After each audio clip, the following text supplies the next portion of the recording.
எல்லோருக்கும் என்னுடைய அன்பு வணக்கம். இப்போது பெருமாளுக்கு நீங்கள் போனீங்கன்னா, பெருமாள் கோயிலுக்கு போனீங்கன்னா எல்லா கோவில்லையும் அங்கே கருடர் பெருமாளுக்கு வாகனமாக இருப்பார். இது எல்லா கோயிலும் இருக்க ஒரு சம்பிரதாயமான ஒரு விஷயம். கருட ஆழ்வார் அப்படின்னு அவருக்கு பேர். அப்போது அப்படிப்பட்ட ஒரு கருடம் சனி பகவானுக்கு வாகனமாக இருக்கார். அது ஒரு வித்தியாசமான அமைப்பு இல்லைங்களா? அதாவது சனி பகவான் தன்னுடைய வாகனமான காக்கையை விடுத்து அந்த இடத்துல கருடனை தன்னுடைய வாகனமாக வச்சுன்னு இருக்கார். பெருமாளுடைய வாகனத்தை அவர் தன்னுடைய வாகனமாக வச்சுருக்கார். அது ஒரு சின்ன ஒரு விஷயம். அதே சனி பகவான் தன்னுடைய சிரசில் பார்த்திங்கன்னா சிவலிங்கத்தை தன்னுடைய சிரசில் அவங்க ஏந்திக்கிட்டு காட்சி கொடுக்கக்கூடிய ஒரு அம்சமான நிலையும் அந்த ஒரு அமைப்பு இருக்குது. அதே மாதிரி பார்த்திங்கன்னா சனி பகவானுக்கு எதிரில் யமதர்மன் அற்புதமாக காட்சி கொடுக்கக்கூடிய ஒரு நிலையும் இருக்குது. இந்த 3 சிறப்பு அம்சமும் ஒரு கோயிலில் இருக்குது. அந்த எந்த கோயில் அப்படின்னு கேட்டிங்கன்னா ஒரு அற்புதமான ஸ்தலம். அந்த ஸ்தலத்துடைய பேர் என்னன்னு கேட்டிங்கன்னா திருக்கோடிக்காவல் அப்படின்றது இந்த கோயிலுடைய பேர்.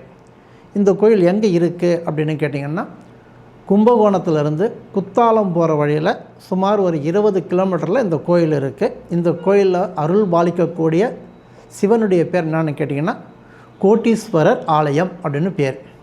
இப்போ நல்லா புரிஞ்சுக்கிங்க. இந்த கோவிலில் ஒரு 3 விசேஷம். ஒன்று, இந்த சிவனுடைய பேர் கோட்டீஸ்வரர் அப்படின்றது. அப்போது எல்லாருக்குமே இந்த சிவனுடைய அருள் கிடைச்சா எல்லாருமே கோட்டீஸ்வரர் அந்தஸ்தோடு வாழுவாங்க அப்படின்றது இல்லை. அவங்களுடைய வாழ்க்கையில் புண்ணியங்கள் கோடி சேரும் அப்படின்றது உண்மை. அதனால் நம்முடைய வாழ்க்கையில் கோடிங்களை சேர்க்குறதை விட புண்ணியங்கள் கோடி சேரணுன்றது உண்மை. அதனால் இந்த சிவனை நாம் வேண்டும்போது நமக்கு கோடி புண்ணியம் சேர்ந்த ஒரு அம்சம் இந்த கோயிலுக்கு உண்டான ஒரு அம்சமாக இது உங்களுக்கு கிடைக்கும்.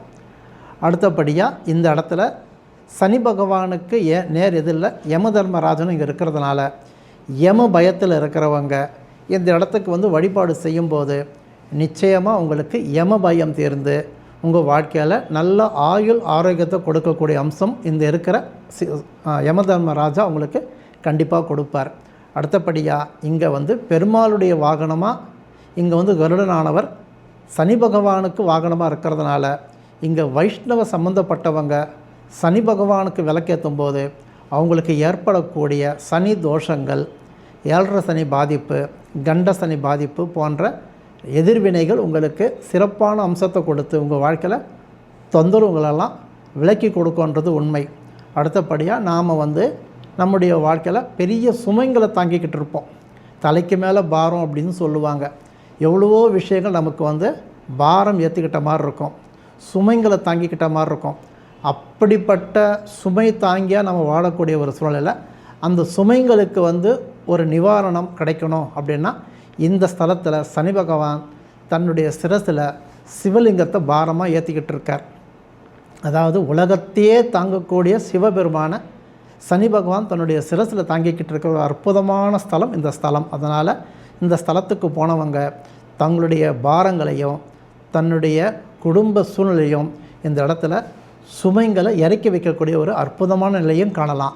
ஆக இத்தனையும் இந்த திருக்கோவில் உங்களுக்கு ஒரு அற்புதமான பரிகார ஸ்தலமாக இருக்கிறதுனால சமயம் கிடைக்கும்போது நம்முடைய நேயர்கள் கும்பகோணம் குத்தாலம் சாலையில் இருக்கின்ற திருக்கோடிக்காவல் அப்படின்ற ஊருக்கு போயிட்டு அங்கே இருக்கிற கோட்டீஸ்வரருடைய சன்னதியை வேண்டிட்டு வாங்க. நிச்சயமாக உங்களுக்கு எல்லா விதமான சகல நன்மையும் கிடைக்கும் என்பது சாஸ்திர உண்மை.